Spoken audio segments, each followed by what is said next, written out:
بسم الله الرحمن الرحيم الحمد لله رب العالمين وصلى الله وسلم وبارك على عبده ورسوله نبينا محمد وعلى آله وصحبه أجمعين وبعد. Ikhwani rahimanillahu wa iyyakum ajma'in. Kita masih dalam Kitabus Shalah, kitab yang berbicara tentang salat, bab tentang bagaimana sifat karakter salat Nabi sallallahu alaihi wasallam. Di kesempatan yang silam kita telah berbicara tentang masalah Al-Fatihah, tentang membaca bismillah, dan telah kita sebutkan bahwasanya keterangan-keterangan dari sahabat semisal Anas radhiyallahu taala an menyebutkan bahwasanya Nabi sallallahu alaihi wasallam, Abu Bakar, Umar, mereka memulai salat dengan ucapan alhamdulillahirabbil alamin. Imam Muslim menambahkan la yadhkuruna bismillahirrahmanirrahim. Mereka Rasulullah, Abu Bakar ataupun Umar tidak menyebutkan bismillahirrahmanirrahim, baik di awal membaca wala fi akhir, tidak pula di akhir daripada bacaan tersebut. yakni tidak ada di awal ketika akan baca Fatihah mereka tidak menyebutkan bismillah, tapi alhamdulillah langsung. Tidak pula di akhir setelah Fatihah membaca surah tidak diucapkan bismillahirrahmanirrahim, melainkan langsung dibaca surah. Dan dalam riwayat lainnya yang dikatakan Imam Ahmad dan Nasa'i dan Ibnu Khuzaimah, la yajharuna bi bismillahirrahmanirrahim. Mereka tidak menjaharkan, yakni Abu Bakar, Umar ataupun Rasulullah sallallahu alaihi wasallam, mereka tidak menjaharkan, tidak mengeraskan bacaan bismillahirrahmanirrahim. Dalam riwayat Ibnu Khuzaimah, kanu yusirrun.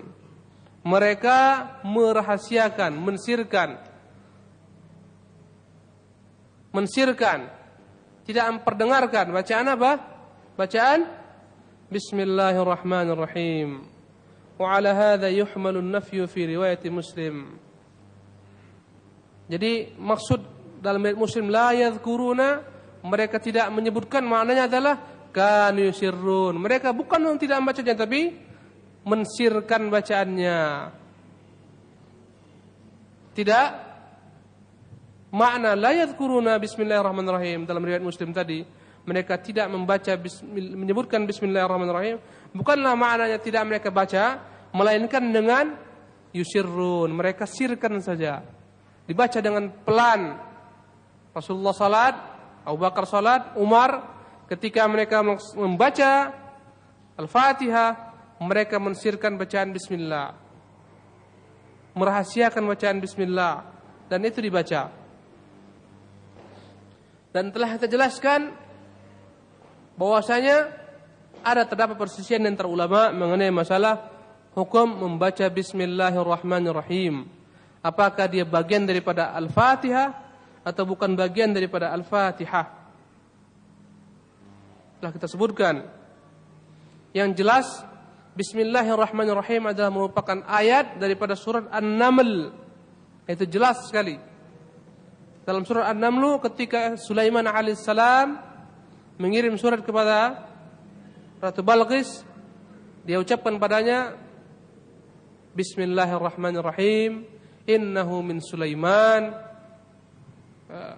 Disebutkan dalam tulisannya innahu min Sulaiman wa innahu bismillahirrahmanirrahim. Sesungguhnya surat ini daripada Sulaiman, dan sesungguhnya dia dimulai dengan mengucapkan nama Allah yang Maha Pengasih lagi Maha Penyayang. Alla ta'alu alayya wa'tuni muslimin. Jangan engkau menantang kepadaku, datanglah dalam keadaan berserah diri. Ini bagian daripada surat An-Naml. Adapun bismillah yang terdapat dalam Fatihah dan bismillah di pembuka surat, yang jelas para ulama berselisih di sana. Ikhwanya rahimakumullah. Apakah bismillahirrahmanirrahim itu dibaca di dalam salat? Menurut pendapat imam yang ketiga, baik Abu Hanifah, Syafi'i maupun Ahmad, dibaca ketika salat. Bismillahirrahmanirrahim. Melainkan Imam Malik yang mengatakan tidak disyariatkan untuk dibaca ketika salat. Imam Malik menyelisihi 3 ulama-ulama lainnya. Yang ketiga, mazhabnya Abu Hanifah dan Syafi'i serta Ahmad, dia disyariatkan untuk dibaca di dalam salat. Mazhab Malik mengatakan tidak disyariatkan. Kemudian ketiga ulama ini yang mengatakan memang disyariatkan membaca Bismillahirrahmanirrahim dalam salat, mereka berselisih kembali. Apakah membaca itu wajib atau tidak? Adapun pendapat Abu Hanifah dan Imam Ahmad bin Hanbal, membaca Bismillah sunnah, tidak wajib, tidak mengapa ditinggalkan. Karena menurut mereka Bismillah bukan bagian daripada Al-Fatihah. Adapun Al-Imam Syafi'i rahimahullah ta'ala berpendapat wajib dibaca Bismillahirrahmanirrahim. Jika ditinggalkan tidak sah bacaan Al-Fatihahnya. Kenapa? Karena Imam Syafi'i rahimahullah ta'ala menganggap Bismillah bagian daripada Al-Fatihah. Apa dalil yang digunakan oleh Imam Syafi'i rahimahullah ta'ala sehingga dia mengatakan Bismillah itu adalah merupakan hal yang wajib dibaca dalam Al-Fatihah ketika salat? yakni hadis yang berikutnya dari Nu'aim al-Mujmir yang telah kita baca pula pada kesempatan yang lampau. Wa an Nu'aim al-Mujmiri qala, dari Nu'aim al-Mujmir dia berkata, "Shallaitu wara'a Abi Hurairah radhiyallahu anhu." Aku salat, kata Nu'aim al-Mujmir, aku salat di belakang Abu Hurairah radhiyallahu anhu. Faqara'a bismillahirrahmanirrahim. Maka Abu Hurairah membaca Bismillahirrahmanirrahim dengan jelas tentunya. Karena itu didengarkan oleh Nu'aim al-Mujmir. Dia berkata, aku salat di belakang Abu Hurairah. Maka dia membaca Bismillahirrahmanirrahim. Thumma qara'a bi ummil Qur'an. Setelah itu dia baca dengan Al-Fatihah, Ummul Qur'an. Hatta idza balagha waladdallin qala amin. Tatkala beliau sampai pada ucapan waladdallin, maka beliau yakni Nabi sallallahu alaihi wasallam mengucapkan amin. Wa yaqulu kullama sajad wa idza qama minal julus Allahu akbar. Qala amin. Qala di sini yakni bukan Rasulullah, afwan, tapi Abu Hurairah. Abu Hurairah berkata ketika sampai ucapan waladdallin dia mengucapkan amin.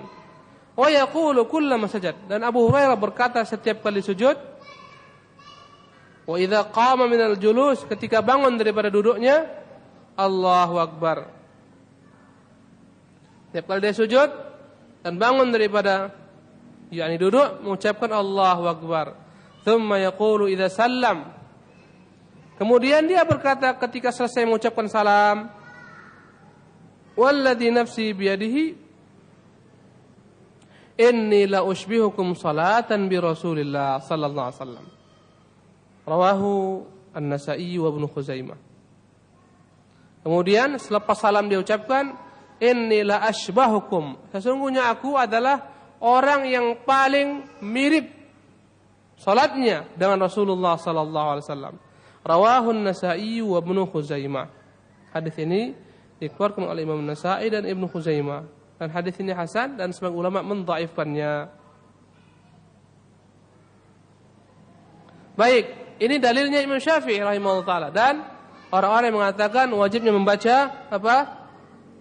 Bismillah dalam salat. Di sini Abu Hurairah baca bismillah dan dia katakan inni la asbahukum salatan. Akulah orang yang paling mirip salatnya di antara kalian kepada Rasulullah. Seolah dia katakan beginilah Rasulullah salat.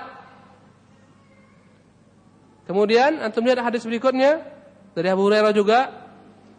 Wa an Abi Hurairah radhiyallahu anhu qala qala Rasulullah sallallahu alaihi wasallam idza qara'tumul Fatihata faqra'u bismillahirrahmanirrahim fa innaha ihda ayatiha.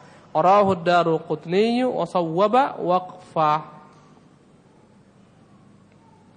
Dari Abu Hurairah radhiyallahu anhu dia berkata, bersabda Rasulullah sallallahu alaihi wasallam, "Idza qara'tumul Fatihah, kalaulah kalian membaca Fatihah, faqra'u bismillahirrahmanirrahim." Bacalah bismillahirrahmanirrahim. Fa innaha ihda ayatiha. Karena sesungguhnya bismillahirrahmanirrahim adalah merupakan satu daripada ayatnya. Hadis ini dikeluarkan oleh Ad-Daruqutni, dan Al-Imam Ad-Daruqutni mengatakan yang benar hadis ini mauquf. Mauquf maknanya apa? Hanya sampai kepada sahabat, bukan kepada Rasulullah. Artinya ini perkataan Abu Hurairah saja, bukan perkataan Rasulullah sallallahu alaihi wasallam.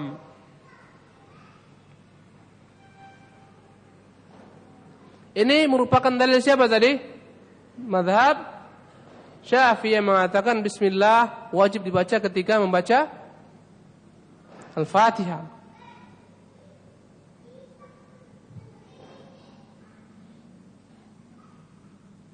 Ikhwani rahimanillah wa iyyakum ajma'in. Adapun mazhab jumhur ulama, itu mazhabnya para khulafa'ur rasyidin. Mazhabnya yakni pendapatnya khulafa'ur rasyidin yang 4. Ya. Dan kebanyakan daripada ulama-ulama salaf maupun yang datang belakangan atau disebut dengan nama khalaf, mereka mengucapkan yakni mereka berpendapat yakni yang lebih benar tidak menyebutkan, tidak membaca bismillahirrahmanirrahim dengan jahar, tapi dengan sir, dengan merahasiakannya.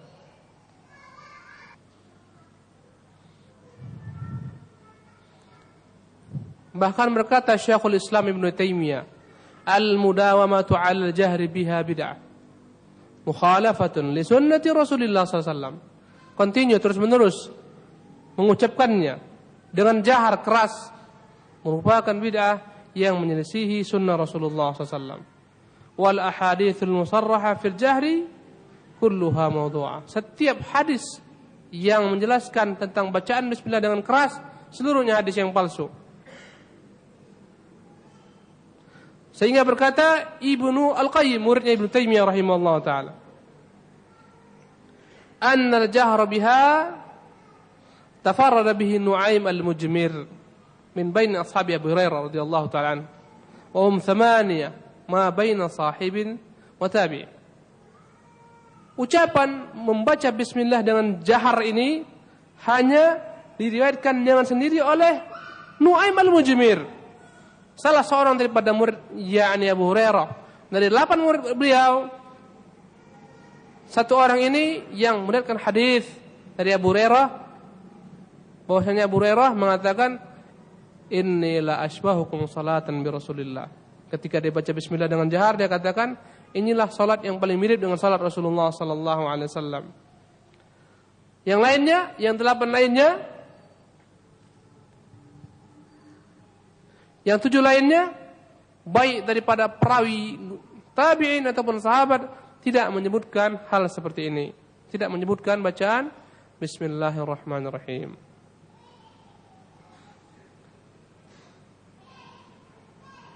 Baik. Dalam al-majmu', yakni majmu' al-fatawa, masalah jalan jilid 24. Tanyakan kepada salah seorang perawi Abu Daud, apakah ada hadis yang benar dari Rasulullah SAW bahwasanya beliau membaca bismillah dengan jahar? Dia katakan tidak ada. Tidak ada yang benar. Ketika ditanyakan dari jalur para sahabat, dia katakan ada sebagian jalurnya benar, sebagian tidak benar. Jadi hanya sampai kepada sahabat saja. Abu Hurairah radhiyallahu ta'ala anhu.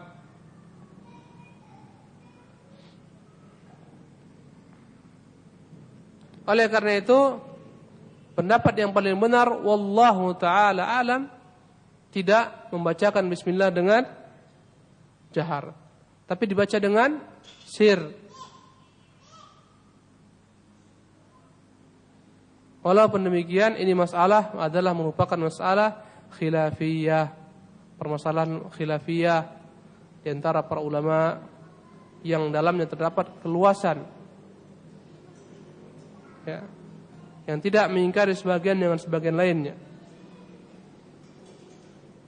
Tetapi yang mengetahui yang lebih rajih, hendaklah diberagama dengan apa yang lebih rajih. Allahu ta'ala a'lam. Baik, kita lanjutkan hadis Abu Hurairah yang berikutnya. Iqra ya Abdurrahman.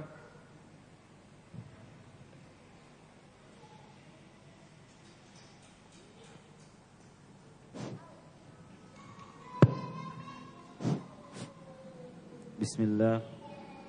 Wassalatu wassalamu ala nabiyina Muhammadin sallallahu alaihi wasallam. Wa an Abi Hurairah radhiyallahu anhu qala kana Rasulullah idza faragha min qiraati ummil Qur'ani rafa'a sawtahu wa qala amin. Rawahu ad-Darqutni wa hasanahu wal hakimu wa sahhahahu. اقرأ الحديث الذي بعده.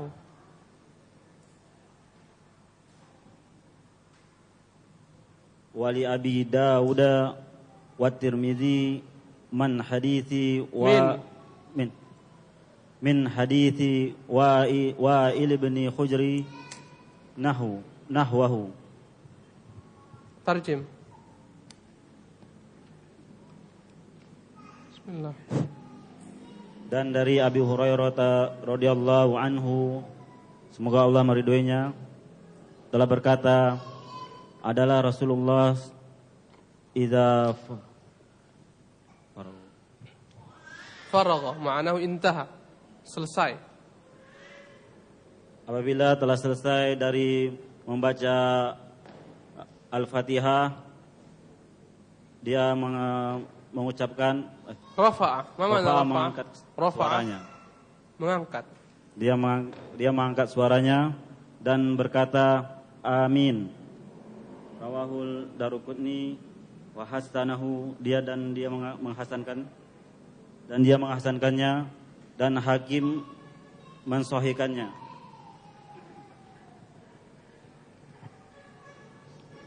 Dan dari Abu Daud dan Tirmizi dari hadis Wa'il ibni Hujri mengatakan semisalnya. Baik.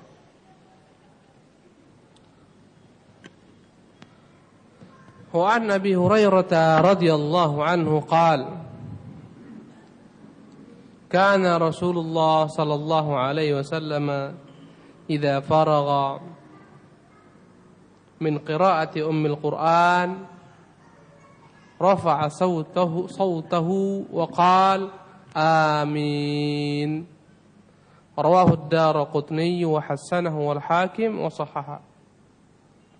Dari Abu Hurairah radhiyallahu ta'ala anhu, dia berkata, adalah Rasulullah sallallahu alaihi wasallam jika selesai dari membaca Ummul Quran, Fatihah, selesai dibaca dengan bacaan yang Al-Fatihah, yang terakhir apa? Waladhdallin. Rafa'a sautah, dia angkat suaranya. Waqa, dan dia ucapkan amin. Hadis dikeluarkan oleh Ad-Darqutni dan dihasankan oleh Ad-Darqutni. Al-Hakim mensahihkannya dan hadis ini hasan. Apa arti amin? Amin maknanya adalah istajib doa'ana. Maknanya kabulkan ya Allah. Allahumma istajib lana, ya Allah kabulkanlah bagi kami doa kami.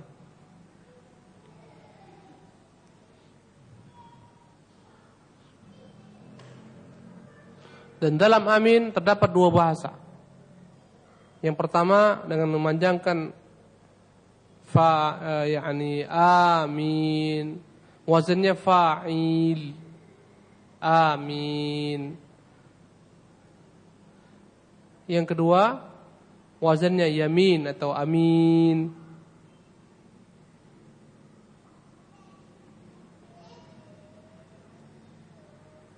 Tadi apa artinya?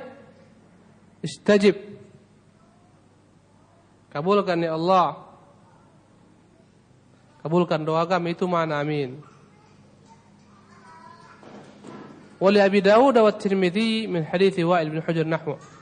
Dan dalam riwayat Abu Dawud dan dalam riwayat Tirmidzi dari jalan Wa'il bin Hujr radhiyallahu ta'ala anhu, seperti itu pula bahwasanya Nabi selepas membaca Fatihah dia ucapkan amin dengan suara yang keras. Hadis ini tentunya mengajarkan kepada kita bahwasanya imam selepas membaca Al-Fatihah hendaklah dia membaca amin dan memanjangkan bacaannya amin. Sebenarnya 2 rakaat saja amin. Kebanyakan kita membaca panjang amin. Sebenarnya 2 rakaat saja. Fa'il amin. Yang panjang minnya hanya 2 harakat saja. Panjang A-nya 2 saja.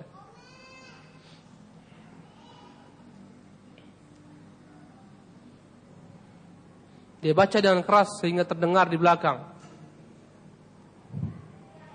Kemudian Syekh Abdullah Al-Bassam rahimahullah ta'ala menambahkan bahwasanya hadis ini hanya membicarakan tentang imam saja. Bagaimana dengan makmum? Apakah dia turut membaca bersama-sama imam ketika imam membacakan waladhdallin? Apakah makmum diam atau mereka membaca amin sebagaimana imam? Tidak disebutkan oleh Al-Hafidz Ibnu Hajar dalam kitab Bulughul Maramnya. Tapi ada keterangan dari Abu Hurairah radhiyallahu ta'ala anhu bahwasanya Rasulullah sallallahu alaihi wasallam pernah bersabda dalam hadis yang diriwayatkan oleh Bukhari dan Muslim, "Idza ammana al-imam fa'amminu." Berkata Rasulullah, jikalah imam itu mengucapkan amin, maka aminkanlah oleh kalian. Fa'amminu. Apa arti fa'amminu? Ucapkanlah amin juga oleh kalian. Fa inna man wafaqa ta'minuhu ta'minal malaikah ghufira lahu ma taqaddama min dhanbi. Maka sesungguhnya barang siapa yang ucapan aminnya bertepatan dengan ucapan amin malaikat, ghufiralah, akan diampunkan dosa-dosanya yang telah lampau. Hadis ini menunjukkan bahwasanya makmum pun diperintahkan juga untuk mengucapkan amin. Bahkan jika bersamaan makmum membacakan amin dengan malaikat yang membacakan amin, ini menunjukkan kepada kita malaikat pun membacakan amin. Ya. Kalau bertepatan aminnya malaikat dengan amin dia, karena ada malaikat-malaikat yang senantiasa mengaminkan doa kita. Allahu Akbar. Dalam hadis yang sahih, kalau kita doakan sahabat kita tanpa sepengetahuannya, an dhahril ghaibi, kita katakan ya Allah ampunilah si fulan. Berkata malaikat, walaka mithla dzalik, dan bagimu pun seperti itu pula. Ya, malaikat-malaikat. Ketika Rasulullah menjenguk orang yang meninggal, maka Rasulullah berkata kepada orang-orang yang di sekitarnya, ya, janganlah berbicara tentang saudara kalian ini kecuali kebaikan saja. Sesungguhnya malaikat mengaminkan apa yang kalian ucapkan. Menunjukkan malaikat selalu mengaminkan doa kaum muslimin, doa-doa manusia. Malaikat senantiasa meminta istighfar, ampunan untuk orang-orang beriman. Dan para penuntut ilmu lebih khusus lagi. Maka barang siapa yang ucapan aminnya bertepatan dengan aminnya malaikat, akan diampuni dosa-dosanya oleh Allah Subhanahu wa ta'ala. Dalam riwayat lainnya, idza qala al-imamu waladhdallin, jika imam berkata waladhdallin, faqulu amin, maka ucapkanlah oleh kalian amin. Fa innal malaikata taqulu amin, karena malaikat mengucapkan amin. Wa innal imama yaqulu amin, dan imam pun mengucapkan amin. Faman wafaqa ta'minuhu ta'minal malaikah ghufira lahu ma taqaddama min dhanbi. Barang siapa yang bersesuaian antara aminnya dengan yang diaminkan malaikat, diampuni dosa-dosa yang silam. Allahu Akbar. Banyak sekali dalam Islam jalan-jalan untuk menghapuskan dosa-dosa. Banyak sekali. Antara salat dengan salat, puasa dengan puasa, haji dengan haji, umrah dengan umrah. Banyak sekali jalan-jalan agar Allah mengampuni dosa kita. Hal ini menunjukkan betapa dekatnya surga dengan seorang muslim, seorang mukmin. Bahkan Nabi mengatakan, al-jannatu aqrabu ila ahadikum min syirakin ali. Surga itu lebih dekat kepada salah seorang daripada syirakin ali. Tali sepatunya. Daripada sandalnya sendiri, lebih dekat. Menunjukkan betapa banyak jalan-jalan menggapai ridha Allah Subhanahu wa taala. Amalan-amalan ibadah, puasa, salat, baca Quran, berzikir, sehingga begitu dekatnya seorang dengan surga, lebih dekat daripada sandalnya sendiri. Tapi kata Rasulullah, wan naru mithlu dzalik. Neraka pun seperti itu pula dekatnya. Banyak sekali godaan-godaan, banyak sekali hambatan-hambatan. Ya, syahwat, syubhat. Payah sekali orang beramal saleh, payah orang salat. Payah orang datang menimba ilmu seperti ini. Payah orang mengaji, payah orang baca Quran. Bermaksiat gampang manusia. Mengikuti syahwat gampang sekali. Kita lihat malam ini banyak sekali kemaksiatan terjadi. Jalan antum ke sana, ke jembatan sana, jembatan Barelang. Jembatan 1, 2, 3, maksiat. Jiharan, alaniyah, terang-terangan. Lihat depan genta. Dan tempat-tempat yang gelap. Wa subhanallah wal iyad billah. Banyak sekali maksiatan. Ya. Perhatikan masjid-masjid kaum muslimin, sunyi, kosong. Lihat pasar-pasar malam hari ini ramai. Subhanallah. Ya. Bunyi-bunyian segala macam dibunyikan. Satu telur pun kita persembahkan untuk menyambut hari mereka. Ya, besar dosanya dari Allah Subhanahu wa taala. Wal'iyadzu billah. Ajarkan anak-anak kita tentang akidah yang benar, tentang Islam yang benar. Jangan biarkan mereka larut bersama orang-orang yang larut.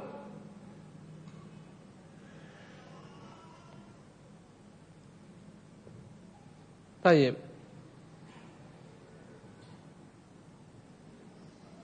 Dan ijma'nya para ulama bahwasanya amin ini diucapkan oleh imam, makmum, serta orang yang salat sendiri pun mengucapkan amin. Apakah diucapkan dengan sir atau jahar? Apakah amin diucapkan dengan kuat atau pelan? Mazhabnya Abu Hanifah, mazhabnya Malikiyah, mereka mengatakan dianjurkan untuk dibaca dengan sir, dengan pelan. Walaupun dalam salat yang jahriyah. Adapun dalam mazhab Syafi'i dan mazhab Imam Ahmad rahimahullah taala, amin diucapkan dengan keras dalam bacaan salat yang keras. Diucapkan dengan rahasia, sir dalam bacaan salat yang sir pula. Ketika zuhur, asar diucapkan dengan pelan. Maghrib, isya dan subuh diucapkan dengan keras.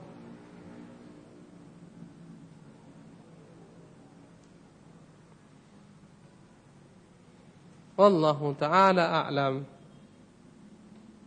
Baik, hadis yang berikutnya. Iqra. Ustaz Harmain, tafadhal.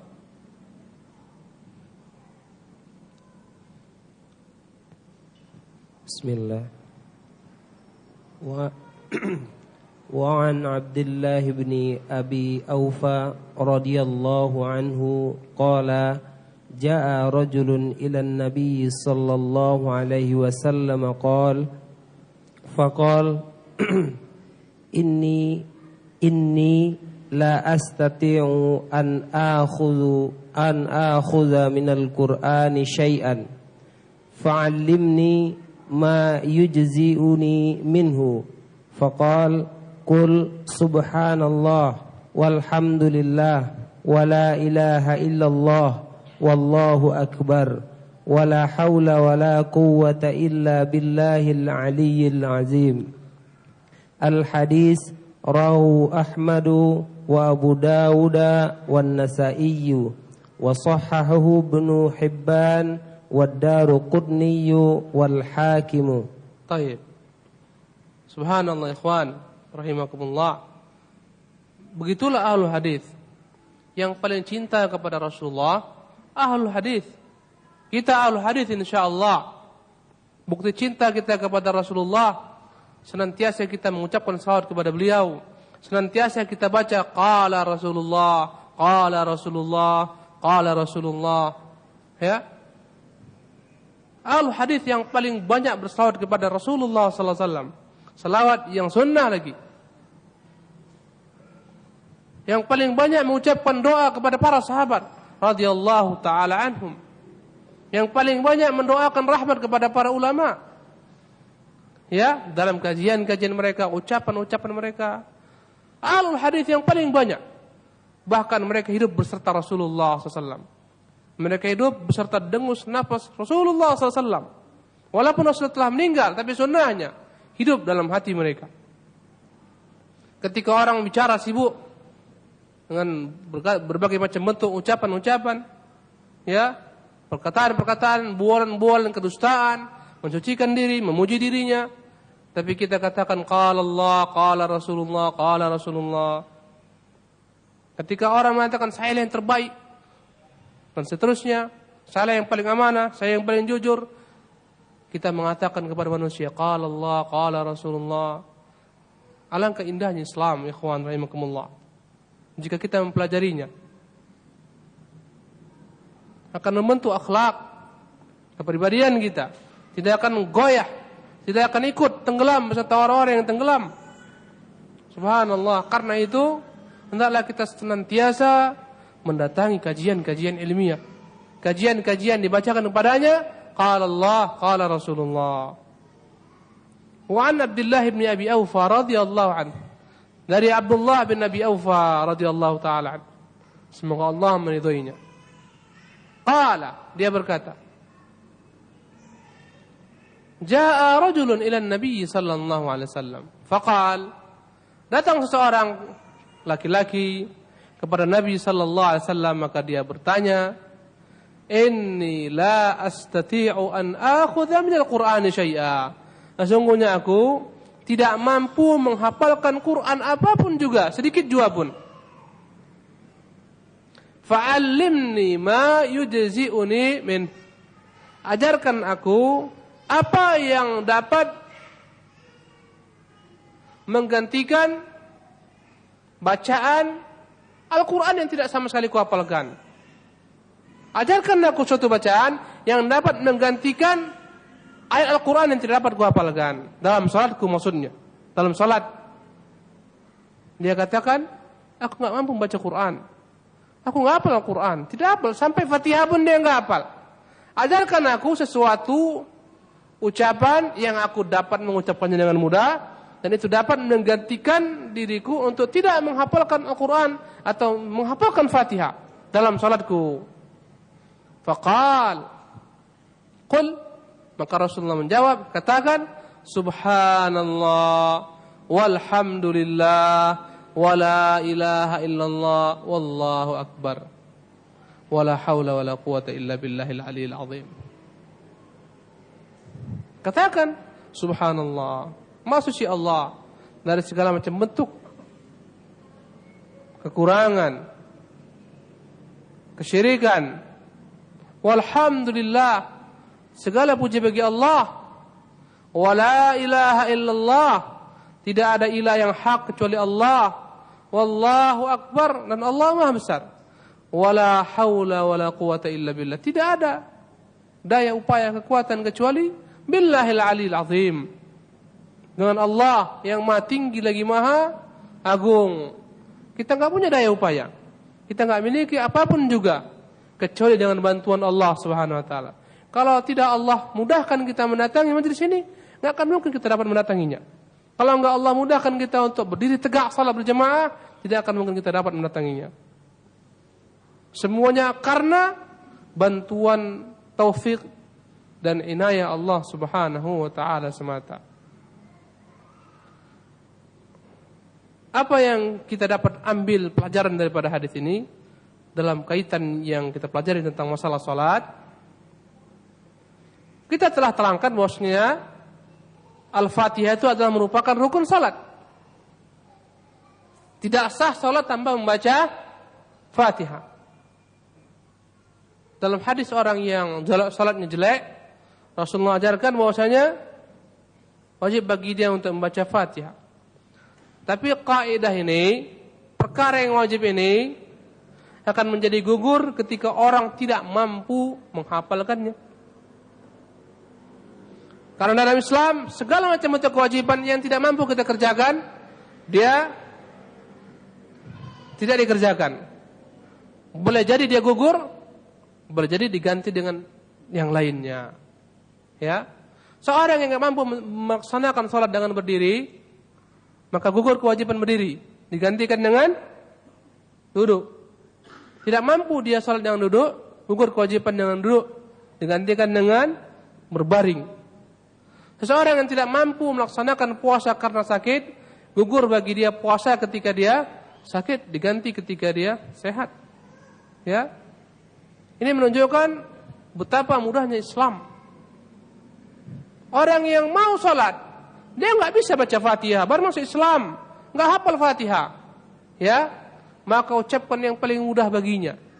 Subhanallah, walhamdulillah, la ilaha illallah, Allahu akbar.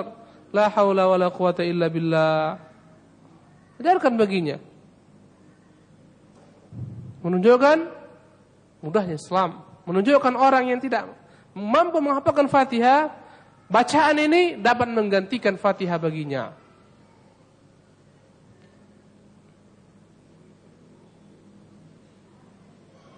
Makanya Allah katakan fattaqullaha mastata'tum. Bertakwalah kepada Allah semampumu. Dalam bertakwa kita semampu kita. Enggak mampu kita pergi haji. Wajib enggak? Haji, enggak mampu. Gugur kewajiban haji. Allahu Akbar. Datang seorang Arabi berkata kepada Rasulullah, "Ya Rasulullah, halaktu wa ahlaktu." Aku telah binasa, aku dan binasakan diriku. Waqa'tu ahli fi nahari Ramadan. Aku telah mencampuri istriku di siang hari Ramadan. Kata Rasulullah SAW, mati raqabah. Bebaskan budak. Dia katakan, ya Rasulullah, aku tidak mampu untuk membeli budak. Kata Rasulullah SAW, sum. Berpuasalah engkau. Sittina yauman, 60 hari. Dia berkata, ya Rasulullah, jangankan 60 hari, 1 hari pun aku payah menahan diriku daripada istriku. Kata Rasulullah, at'im sittina miskina. Kau berikan makan 6 orang miskin. Ya Rasulullah, di antara 2 lembah itu enggak ada yang miskin daripada aku. Siapa mau aku berikan? Dia katakan, ya Rasulullah, tidak ada aku memiliki harta untuk memberikan apapun juga kepada orang miskin. Maka Rasulullah ambilkan baginya kurma-kurma. Kata Rasulullah, ini kau berikan kepada mereka. Terakhir dia katanya, Rasulullah, telah ku cek antara 2 lembah ini enggak ada yang miskin daripada aku. Kata Rasulullah, ambil bawa untukmu. Gugur kewajiban dia untuk membayar kafarah jima karena enggak mampu. Menunjukkan Islam agama yang mudah sekali.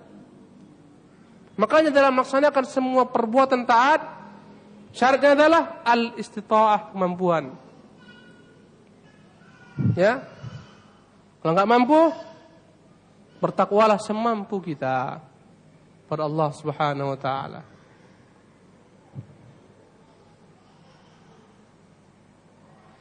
Tapi dalam masalah meninggalkan kemaksiatan, enggak ada kata-kata saya enggak mampu, enggak ada. Karena orang mampu menahan, itu tidak mengerjakan. Tapi kalau Anda kata disuruh mengerjakan suatu pekerjaan, berbeda-beda manusia. Berbeda-beda kemampuannya. Tapi kalau untuk menahan diri, semua orang mampu pada hakikatnya. Ya. Makanya kata Rasulullah, "Wa idza amartukum bi amrin fa'tu minhu masata'tum." Apabila aku perintahkan suatu perkara, perbuatlah semampu kalian. Kalau perintah, perbuat semampu kita. Nggak mampu berdiri, duduk ketika sholat. Ya. Perbuatlah semampu kalian. Tapi wa idza nahaitukum an syai'in fajtanibuh. Kalau kelarang tentang sesuatu, jauhi dia. Orang mampu menahan diri untuk menjauhi sesuatu. Ya. Jangan minum khamar. Setiap orang mampu menahan diri tidak minum khamar. Hakikatnya. Tapi kalau diperintahkan mengerjakan perbuatan taat, berbeda-beda tingkat kemampuan orang. Ada yang mampu, ada yang enggak.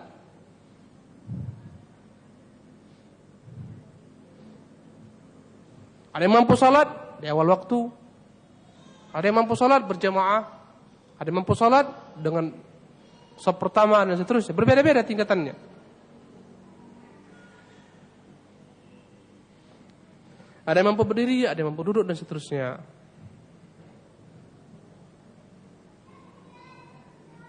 Makanya madarut taklif 'alal istita'ah. Madarut taklif, beban dalam syariat itu bertumpu pada al-istita'ah, kemampuan. Menikah enggak mampu, bersabar. Ya. Wa man lam yastati' minkum tawlan an yankihal muhsanatil mu'minat an yankihal muhsanat, barang siapa, kata Allah SWT, yang tidak mampu untuk menikahi wanita-wanita yang merdeka, maka dalam menikahi budak-budak, kata Allah Subhanahu wa taala.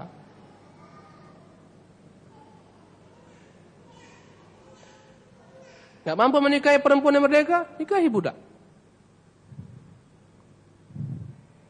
Itu kemampuan, berbeda-beda. Enggak mampu juga untuk menikahi budak, berpuasa. Allahu ta'ala alam.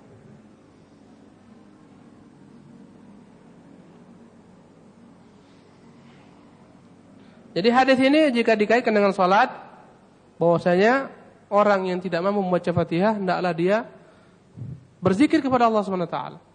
Subhanallah, alhamdulillah, Allahu akbar. La haula wala quwwata illa billah.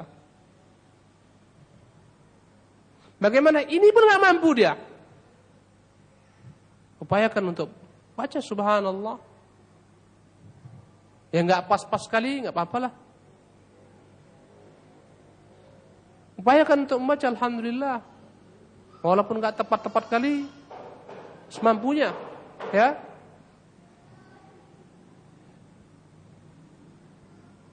Pujilah Allah Subhanahu wa taala.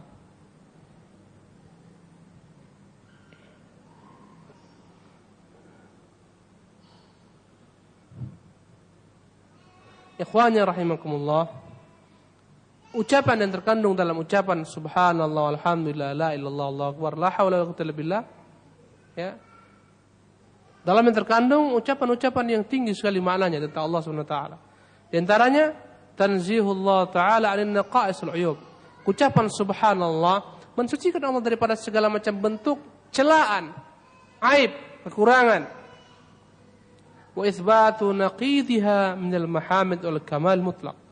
Menetapkan bagi Allah kebalikan daripada segala kekurangan, yakni kesempurnaan yang mutlak. Allah Maha sempurna, suci daripada segala macam bentuk kekurangan.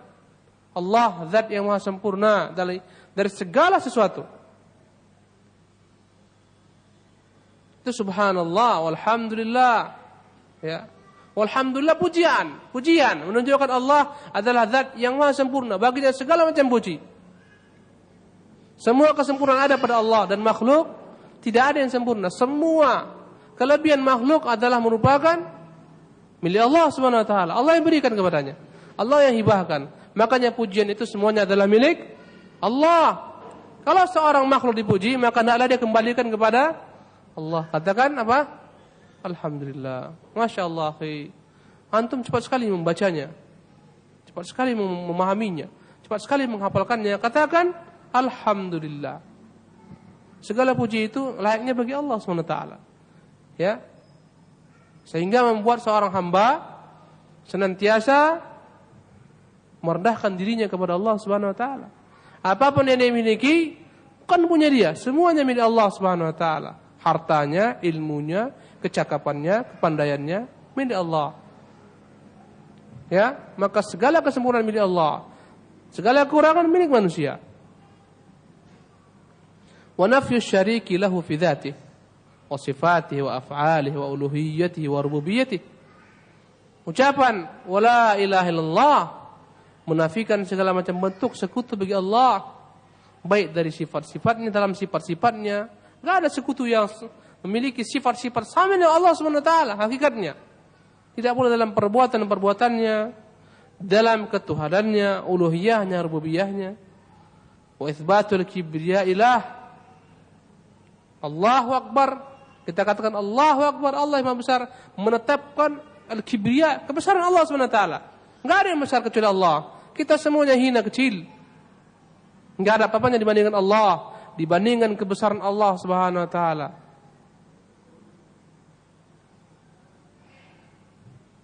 Menunjukkan kebesaran Allah Subhanahu wa taala. Wal jalal wal majd wal azama, menunjukkan pujian bagi Allah Subhanahu wa taala, keagungan Allah Subhanahu wa taala. Wal ittirah baina yadayhi bi nafyi al-hawli wal quwwa min al-'abdi. Dalam ucapan ini, ucapan wala haula wala quwwata illa billah, kita nafikan segala macam bentuk kekuatan kita, kecakapan kita, ilmu kita. Enggak ada semuanya. Semuanya adalah milik Allah. Semuanya dengan kemampuan yang diberikan oleh Allah SWT. Tidak ada kekuatan kita kecuali dengan bantuan Allah saja. Enggak ada daya upaya kita kecuali dengan Allah SWT. Dialah pemilik segala macam kekuatan. Adapun hamba, hanya Allah yang menggerakkan mereka, memberikan mereka jalan-jalan hidayah. Kemudian tentunya hadis ini ikhwan rahimakumullah menunjukkan keutamaan ucapan-ucapan ini. Menunjukkan betapa besarnya ucapan-ucapan ini, zikir-zikir ini. Dari mana kita dapatkan begitu besarnya ucapan-ucapan ini? Karena yang tidak mampu baca Fatihah, ini gantinya. Subhanallah. Dan kita tahu Fatihah adalah merupakan surat yang terbesar dalam Al-Quranul Karim. Yang ketika Fatihah gugurkan dengan ampuh dihafalkan, digantikan dengan sesuatu yang semisal Fatihah, menunjukkan besar sekali zikir yang ucapan. Seorang ketika dalam zikirnya mengucapkan Subhanallah, Alhamdulillah, La ilaha illallah, Wallahu Akbar, La hawla wa la quwwata illa billah. Besar sekali. Ini masuk ke dalam ayat wal baqiyatus salihatu khairun 'inda rabbika thawaba. Wal baqiyatus salihat, ucapan-ucapan saleh yang tersisa, yakni ucapan subhanallah, alhamdulillah, la ilaha illallah, Allahu akbar, la haula wala quwwata illa billah. Ini adalah merupakan sebaik-baik sesuatu di sisi Allah Subhanahu wa taala. Besar sekali ucapannya. Maka perbanyaklah zikir-zikir seperti ini. Sambil antum berjalan, daripada bengong, daripada antum di jalan itu jelalatan mata, daripada nyanyi enggak tentu arah, ucapkan subhanallah walhamdulillah wala ilaha illallah Allahu akbar la haula wala quwwata illa billah. Sedang bekerja, ucapkan subhanallah walhamdulillah wala ilaha illallah Allahu akbar wala haula wala quwwata illa billah. Ucapkan berbanyak. Ini zikir-zikir yang memiliki keutamaan yang besar. Jangan cari zikir-zikir yang enggak ada asalnya. Allah, Allah, Allah, Allah, Allah, Allah. Enggak ada asalnya. Dan itu bukan zikir, karena enggak ada dalamnya kandungan pujian. Tidak pula yang lebih dekat daripada itu, yang lebih kecil, yang lebih lebih sedikit daripada Allah. Dihilangkan alifnya, dihilangkan lamnya, tinggalkan yang terakhirnya hu saja. Allahu. Akhirnya dia zikirnya apa? Hu. Tinggalkan zikir seperti ini. Ya. Ucapkan zikir-zikir yang mengandung pujian kepada Allah Subhanahu wa taala. Yang diajarkan Rasulullah sallallahu alaihi wasallam. Ya, macam-macam zikir manusia. Ada yang zikirnya la maujuda illallah, la maujuda illallah, la maujuda. Maknanya kufur. La mawjuda illallah artinya tidak ada yang wujud ini kecuali Allah saja. Pemahaman Ibnu Arabi. Apapun yang wujud ini Allah, ini kufur. Pemahaman Ibnu Arabi, wahdatul wujud, semuanya satu wujud. Yang ujungnya wahdatul adyan, semua agama satu sama. Nasara, Yahudi, Konghucu, semua sama. Itu ujungnya. Karena semuanya Tuhan. Waliyadzubillah. Enggak lagi terpisahkan antara makhluk dan khalik. Enggak ada lagi beda. Banyak sekali zikir-zikir yang tersebar yang enggak ada dasar daripada Al-Quran maupun sunnah Rasulullah SAW. Manusia begitu mudahnya tertipu oleh syaitan, mengamalkan amalan-amalan yang enggak ada ajarannya, supaya seluruh amalan mereka sia-sia, supaya mereka digiring dalam neraka. Manusia getol mengamalkan yang enggak ada contohnya.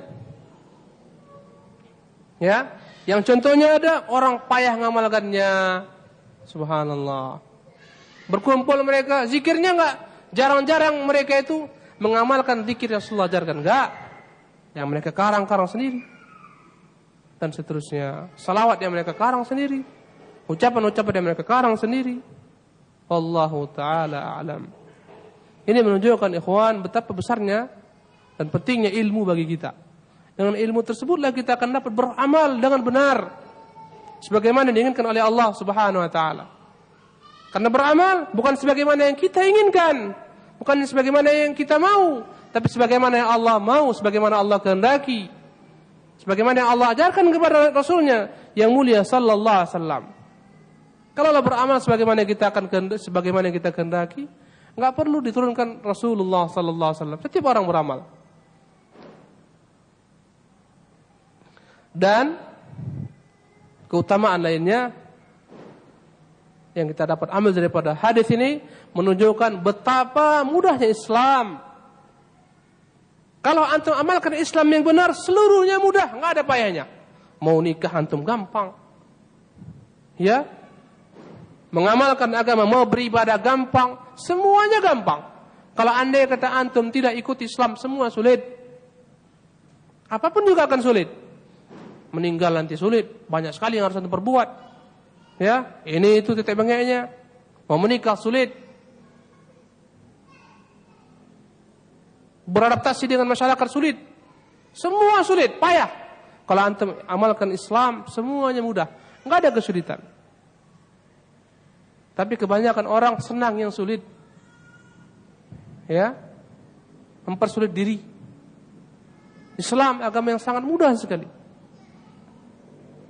Dalam segala sesuatu, dalam beribadah, dalam berpakaian, semuanya mudah.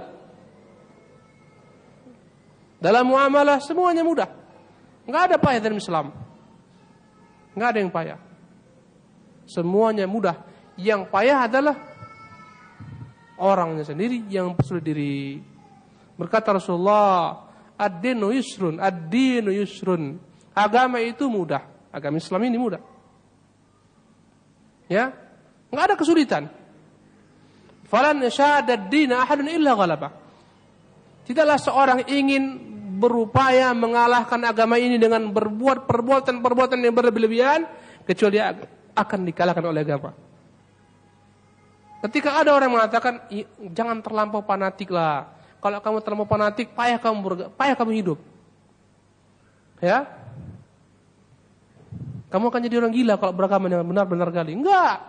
Itu agama yang sesat. Kalau agama Islam tidak akan mungkin nanti menjadi orang-orang gila. Ya, orang-orang di kampung bilang jangan beragama kalilah.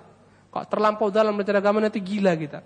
Karena yang dilihatnya yang belajar agama gila itu memang orang yang belajar agama dengan tidak yang benar.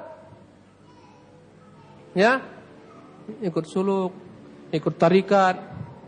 Lama-lama ditengok ketawa-ketawa sendiri. Lama-lama aneh. Lama-lama nyeleweng, lama-lama gila. Dianggap mereka orang-orang awam, oh inilah orang yang belajar Islam dengan benar, jadi gila dia. Subhanallah. Kalau antum amalkan Islam, alangkah mudahnya Islam. Mudah sekali.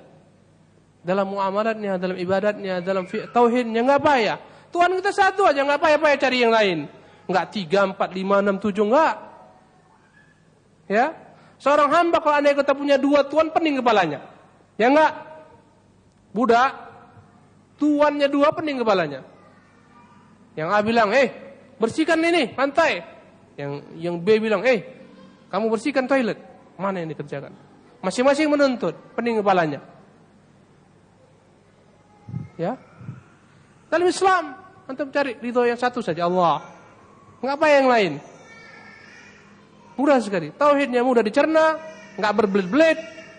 Akidahnya gampang, ibadahnya gampang, enggak ada payah-payah.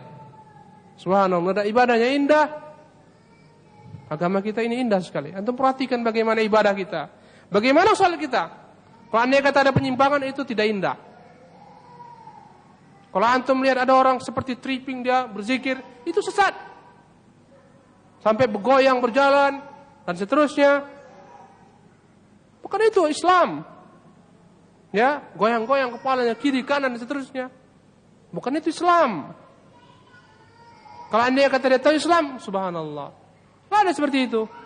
Wadhkur rabbaka fi nafsik. Sebutlah dirimu, Rabbmu dalam dirimu dengan tadarruan, merendahkan diri, wa khufiyah, dengan suara yang perlahan. Mudah sekali. Salat kita perhatikan, indah sekali.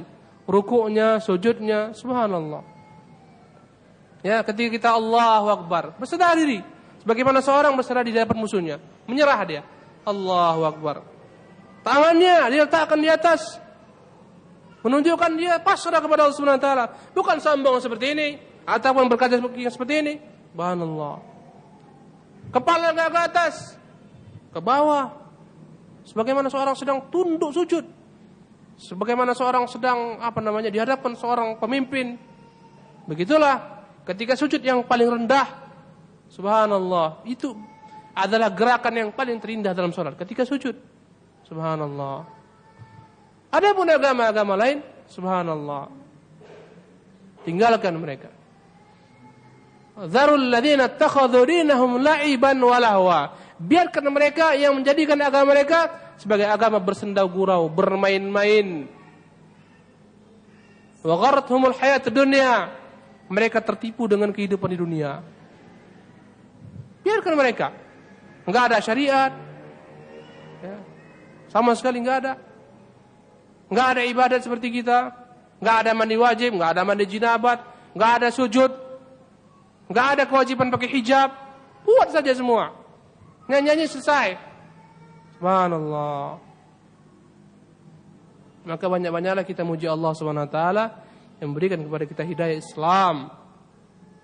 Kemudian banyak lagi puji kepada Allah yang memberikan kepada kita hidayah sunnah.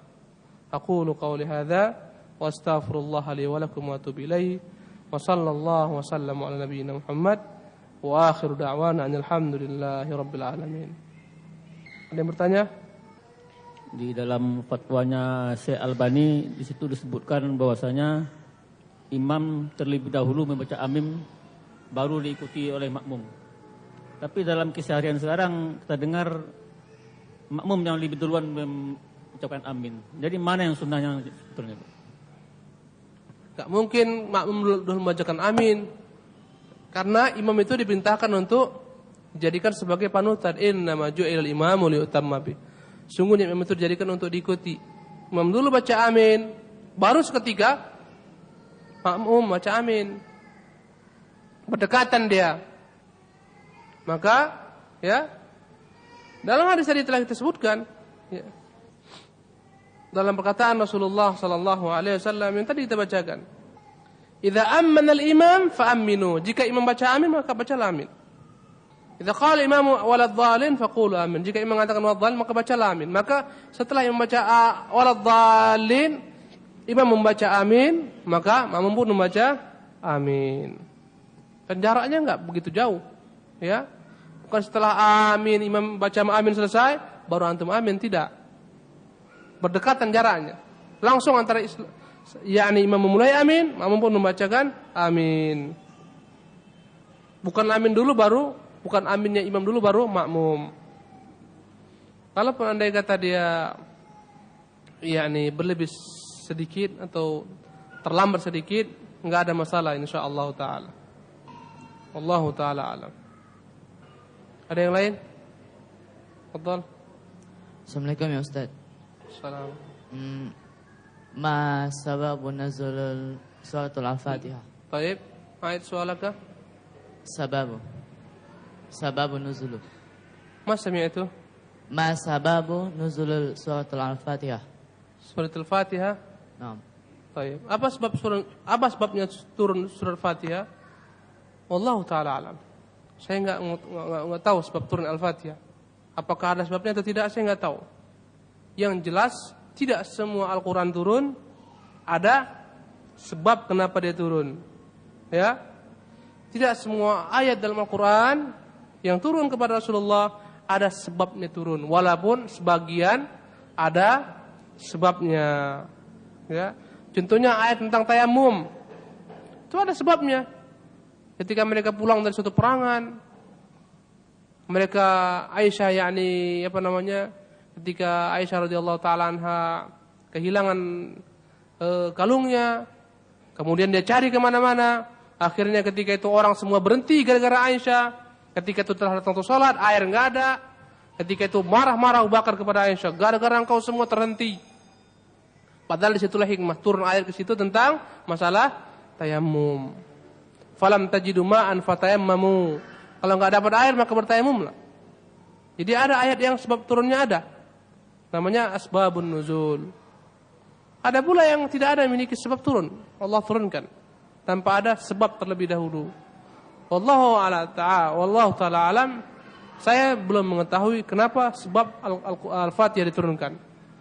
Allah ta'ala alam. Boleh jadi tidak ada sebab secara khusus diterangkan dalam perkataan para ulama-ulama tafsir. Yang jelas Al-Fatihah adalah Ummul Quran, surat yang terbesar dalam Al-Quran Al-Karim. Wallahu ta'ala a'lam. Yang lain? Tafadhal. Silahkan. Bismillah. Tadi bahwasanya dikatakan tidak ada hadis yang marfu' mengucapkan jahar bismillah. Baik. Terus kenapa Abu Hurairah menjaharkan bismillahirrahmanirrahim? Baik.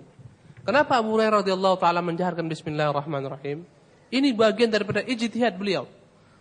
Di mana beliau menganggap bismillahirrahmanirrahim adalah merupakan bagian daripada Al-Fatihah. Ijtihad sahabat. Dia menganggap bagian daripada surat Al-Fatihah. Sementara sahabat-sahabat lain tidak menganggap bagian daripada Al-Fatihah. Ya. Kemudian dari sebagian jalur-jalurnya pun tadi disebutkan bahwasanya perawi hadis dari Abu Hurairah hanya salah seorang saja yang menyebutkan dengan ucapan bismillahirrahmanirrahim dibaca dengan jahar. Ya. Yang lain-lainnya tidak menyebutkan dengan demikian, menunjukkan lemahnya riwayat ini. Ya. Kalaupun memang ternyata benar daripada Abu Hurairah radhiyallahu taala anhu, maka kaidah kita, ya, jika terjadi perselisihan di antara para sahabat, kita ikuti mana yang lebih dekat kepada kebenaran. Andai kata sepakat para sahabat, maka namanya ijma', tidak boleh kita ingkari. Tidak boleh kita keluar daripada kesepakatan mereka. Keluar daripada kesepakatan mereka dianggap kufur, keluar daripada Islam. Sebagaimana mereka sepakat mengumpulkan Al-Quran, mereka sepakat mengangkat Abu Bakar Siddiq, mereka sepakat membakar semua mushaf kecuali mushaf Utsman. Ya, itu namanya apa? Ijma'. Kalau andai kata dua sahabat berselisih, kita pilih yang lebih dekat kepada yang benar sesuai dengan dalil-dalil lainnya. Dan jangan sekali-sekali membuat perkataan yang ketiga atau yakni perkataan baru, enggak boleh. Kita enggak boleh keluar daripada perkataan para sahabat. Bahkan kita enggak boleh keluar daripada perkataan para ulama. Jika ada perselisihan di antara para ulama dengan dua perselisihan, dua pendapat, jangan antum buat pendapat antum yang ketiga, enggak boleh. Dalam agama kita ini, jangan sampai kita berkata-kata tentang suatu cara dalam beragama, berbuat suatu cara dalam beragama yang tidak pernah ada contoh daripada ulama terdahulu, enggak boleh. Jangan antum buat gaya baru. Itu kaidahnya. Apapun yang kita ucapkan, katakan, yakini, i'tiqadi, semuanya harus ada contohnya daripada para salafus saleh. Kalau enggak ada, jangan sekali-kali perbuat. Jangan sekali-kali katakan. Karena itu bukan daripada agama. Ya. Kalau mereka bersisi dengan dua pendapat, jangan buat pendapat yang ketiga. Wallahu taala alam. Demikian dulu. Wassalamualaikum warahmatullahi wabarakatuh.